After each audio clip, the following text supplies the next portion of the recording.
3 ខែក្រោយមកពេលនេះខ្ញុំចេះតែគិតពីនាងអញ្ចឹងឬមួយបេះដូងខ្ញុំស្រឡាញ់នាងហើយចោះភីមវិញពេលនេះខ្ញុំវិលវល់អស់ហើយតើខ្ញុំស្រឡាញ់អ្នកណាឲ្យពិតប្រាកដទៅកូនផាយប់ស្មើនេះហើយហេតុអីមកអង្គុយតែម្នាក់ឯងអញ្ចឹងកូនកំពុងតែគិតអីគេអូលោកប៉ា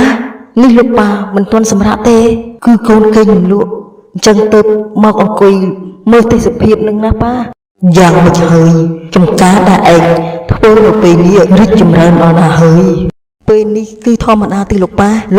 ខ្ញុំមានរឿងចង់ប្រាប់លោកប៉ាណា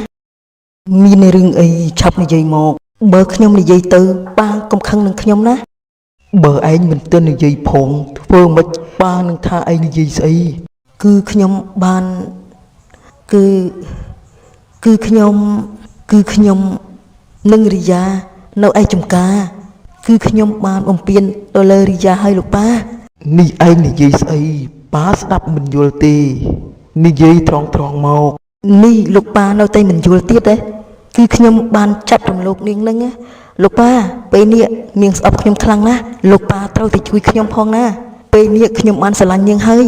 នេះឯងចាប់រំលោភនាងហេតុអីបានឯងធ្វើអញ្ចឹងនេះឯងមិនទុកកិត្តិយសឲ្យយើងទល់តែសោះ3 ខែទៅហើយឯងលៀបបាំងនឹងយើងរហូតរឿងនេះយើងត្រូវនិយាយជាមួយសម្បូរហើយបើគេគិតយ៉ាងម៉េចចំពោះឯងនោះយើងជួយឯងមិនបានឬមិនបាននោះសិតតែព្រមវិខិតកំណត់ទៅចោះប៉ាខ្ញុំសុំទោសផងណាប៉ាពេលនេះខ្ញុំបានស្រឡាញ់នាងទៅហើយប៉ាត្រូវតែអង្វរនាងឲ្យខ្ញុំផងណាបានហើយឯងទៅសម្រាប់ចោះថ្ងៃស្អែកនេះប៉ានឹងទៅនិយាយជាមួយសម្បូរឯងកុំបារម្ភអីប៉ានឹងជួយឯងគេក៏បានដើរចេញទៅទាំងទឹកមុខស្រពោនធ្វើឲ្យបេះដូងគេញាប់ញ័រតើថ្ងៃស្អែកទៅជាយ៉ាងណា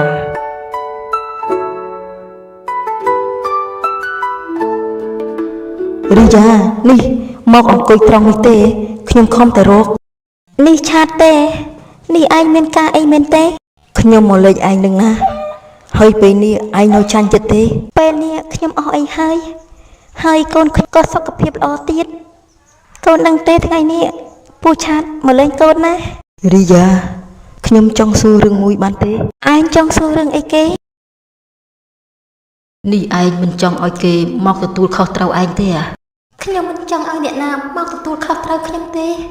ពេលនេះខ្ញុំមានតែស្អប់គេតែប៉ុណ្ណោះហើយពេលនេះខ្ញុំបំភ្លេចគេហើយឆាតឈប់និយាយរឿងហ្នឹងទៅខ្ញុំមិនចង់ស្ដាប់ទេបើអញ្ចឹងឲ្យខ្ញុំមើលថែរីយ៉ាទៅខ្ញុំនឹងមើលថែរីយ៉ាឲ្យបានល្អណាស់ហើយនឹងកូនទៀតផងមើលថែរីយ៉ាឲ្យបានល្អហើយនឹងកូនទៀតផងនេះឯងនិយាយស្អីខ្ញុំមិនយល់ទេយ៉ាងណាយើងទាំងពីរជាមិត្តភក្តិនឹងគ្នាវាមិនអាចទៅរួចទេខ្ញុំស្រឡាញ់ឯងណាខ្ញុំស្រឡាញ់មកយូរហើយឯងមានដឹងទេឲ្យខ្ញុំមើលថែឯងនឹងកូនទៅឆាតយើងជាមិត្តភក្តិល្អនឹងគ្នាវាមិនអាចទៅរួចទេណាមួយខ្ញុំមិនដែលស្រឡាញ់អញទេខ្ញុំចាប់ទុកឯងជាបងប្អូនតែប៉ុណ្ណោះឯងទៅវិញទៅខ្ញុំចង់សម្រាកឬមួយឯងស្រឡាញ់គេហើយបានជាមិនស្រឡាញ់ខ្ញុំឌីយ៉ាផ្ដល់ឱកាសឲ្យខ្ញុំម្ដងទៅណាខ្ញុំសន្យាថានឹងមើលថែឯងនឹងកូនឲ្យបានល្អឆាតខ្ញុំសុំទោសណាខ្ញុំមិនអាចស្រឡាញ់ឯងបានទេស្នេហាមិនអាចបង្ខំបានឡើយពេលនេះខ្ញុំចង់នៅតែឯងទៅវិញសិនទៅបានខ្ញុំមិនបង្ខំឯងទេខ្ញុំទៅវិញក៏បានដែរ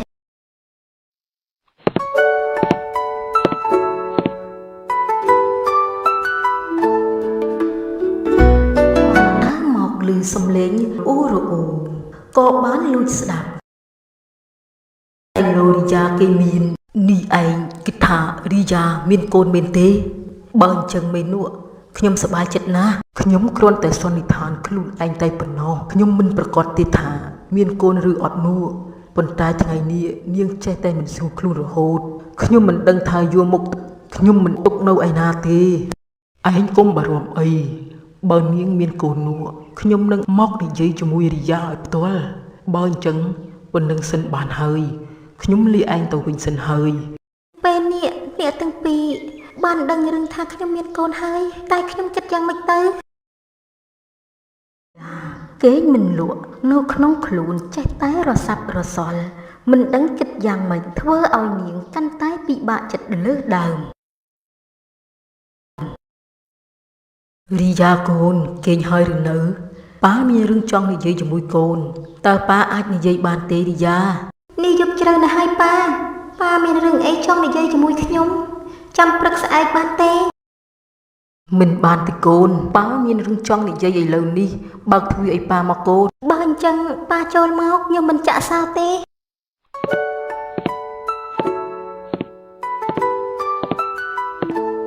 ពេលនេះកូនយ៉ាងម៉េចហើយបានធូរហើយឬនៅខ្ញុំមិនអីទេលោកប៉ាខ្ញុំជេរហើយរីយ៉ា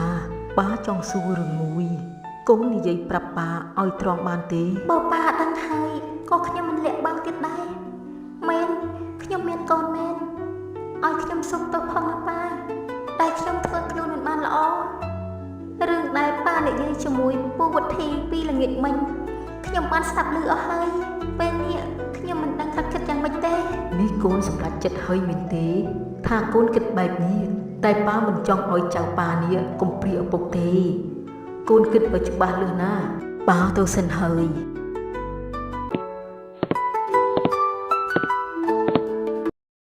ប៉ាយ៉ាងម៉េចហើយប៉ាតើគេព្រមទេប៉ានេះឯងមានមុខមកស៊ូទៀតឯងធ្វើអីមិនចេះគិតទេឯងធ្វើឲ្យយើងអាម៉ាស់មុខមែនបានន័យថាម៉េចលោកប៉ាឯងមានដឹងទេថារីយ៉ាពេលនេះគេមានកូនហើយគេមានកូន3ខែហើយឯងគិតយ៉ាងម៉េចថាម៉េចលោកប៉ារីយ៉ាមានកូនអញ្ចឹងមែនទេខ្ញុំខ្លាចជាឪពុកគេហើយលោកប៉ាបើអញ្ចឹងខ្ញុំទៅរកនាងសិនឈប់សិនគេមិនទាន់អនុញ្ញាតឲ្យឯងទៅទេនេះឯងចង់ទៅលោកប៉ាខ្ញុំចង់ទៅជួបនាងលោកប៉ាកុំខាត់ខ្ញុំអីខ្ញុំត្រូវតែនិយាយឲ្យដាច់សាច់ឲ្យលោកប៉ាបើឯងចង់ទៅក៏ទៅចោះប៉ាជូនពូឯងសំណាងល្អបាទប៉ាឆាតថ្ងៃនេះឯងជូនគ្នាទៅដើរលេងនៅចំការបានទេព្រោះខ្ញុំនៅផ្ទះយូរទៅដូចជាធំធាត់ណាស់ខ្ញុំចង់រស់នៅបែបស្ងៀមស្ងាត់ណាឆាតបើអញ្ចឹងខ្ញុំនាំឯងទៅសម្រាប់នៅចំការគ្នាចុះគ្នាក៏ចង់ទៅមើលចំការគ្នាដែរបើអញ្ចឹងយើងទៅថ្ងៃនេះទៅព្រោះខ្ញុំមិនចង់នៅផ្ទះទេនេះឯងចង់ទៅថ្ងៃនេះអញ្ចឹងហ៎បើអញ្ចឹងឯងប្រាប់លោកអ៊ំហើយឬនៅខ្ញុំបានប្រាប់ហើយថាខ្ញុំទៅលេងចំការឯងបាន 4-5 ថ្ងៃបើអញ្ចឹងយើងទៅទួនមេឃត្រជានេះឯងមិនខ្លាចមេឃក្តៅទេឆាប់ទៅទៅ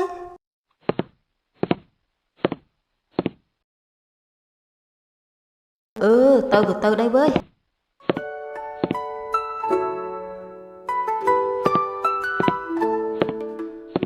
ជំរាបសួរលោក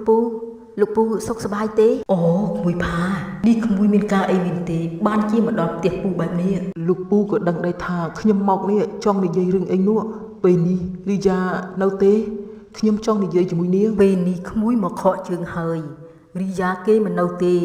ក្មួយអាចនិយាយជាមួយពូបានប៉ុន្តែខ្ញុំចង់និយាយជាមួយនាងគឺខ្ញុំមានរឿងសំខាន់ផងលោកពូរឿងសំខាន់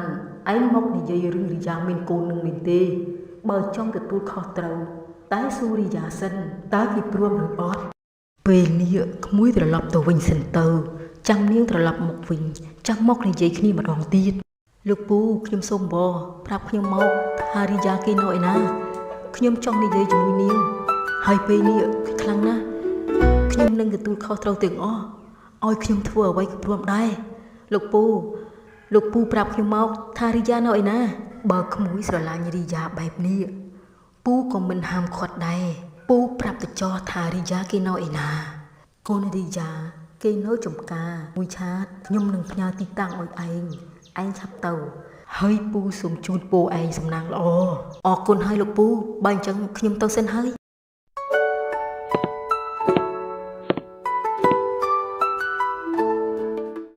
បានមកដល់ចំការភ្លាមចិត្តគេនឹកដល់គ្រាដែលគេនៅចំការនីផាគេនឹកដល់រឿងរ៉ាវទាំងអស់ធ្វើឲ្យចិត្តគេបំភ្លេចមិនបានជាពិសេសនីផាធ្វើបាបសពសាលពើឆាតនេះចំការឯងធំដល់ហើយក៏ស្អាតទៀតផងបរិយាកាសក៏ត្រជាក់ទៀតនេះឯងចូលចិត្តទីនេះមែនទេចឹងឯងនៅអាយុយូរទៅគ្នាមិនថាអីទេទោះឯងនៅប្រហែលឆ្នាំប្រហែលខែក៏គ្នាព្រួបដែរពិតមែនណាឆាត ប៉ុន្តែខ្ញុំមិនចង់រំខានឯងយូរទេណាមួយខ្ញុំមិនចង់ឲ្យឯងពិបាកចិត្តដោយសារយើងទេយើងក៏មានកូនទៀតមិនអីទេរីយ៉ាខ្ញុំឃើញឯងសប្បាយចិត្តបែបនេះខ្ញុំក៏សប្បាយចិត្តដែរទោះឯងមិនបានស្រឡាញ់គ្នាក៏ដោយឲ្យតែបានឃើញមុខឯងគ្នាអស់ចិត្តហើយ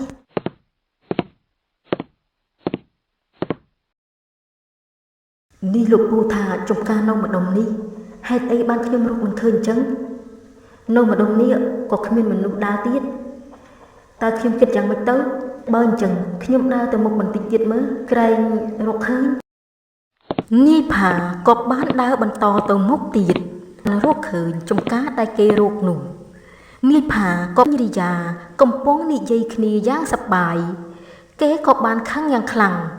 ហើយក៏ដើរចូលទៅទាំងកំហឹងរីយ៉ាខ្ញុំស៊ូឯងតាមត្រង់ណានេះឯងកំពុងតែរត់គេចគេមែនទេខ្ញុំដឹងណាថាឯងដើរលេងនេះមិនមែនឯងដើរលេងតែម្យ៉ាងទេគឺឯងរត់គេចពីគេខ្ញុំមិនបានរត់គេចពីគេទេខ្ញុំនឹងគេគ្មានពាក្យពាន់នឹងគ្នាឡើយតាំងពីថ្ងៃនោះមករឿងដែលខ្ញុំមានកូនជាមួយគេនោះគឺជាការបង្ខំតែប៉ុណ្ណោះខ្ញុំចង់ស៊ូឯងមួយទៀតឯងមានចិត្តលើគេខ្លះទេសូម្បីតែពេលនេះក៏ខ្ញុំមិនចង់ឃើញមុខគេផងឲ្យខ្ញុំស្រឡាញ់គេគ្មានផ្លូវទេទោះបីខ្ញុំមានកូនជាមួយគេក៏ដោយក៏ខ្ញុំមិនព្រមស្រឡាញ់គេដែរនេះនាងមិនស្រឡាញ់ខ្ញុំមែនទេនាយផាឮគេនិយាយបែបនេះហើយធ្វើឲ្យបេះដូងគេឈឺចាប់ជាខ្លាំងខំមកអង្វរគេបែកគេនិយាយបែបនេះតែគេមិនព្រមចោះចាញ់ឡើយ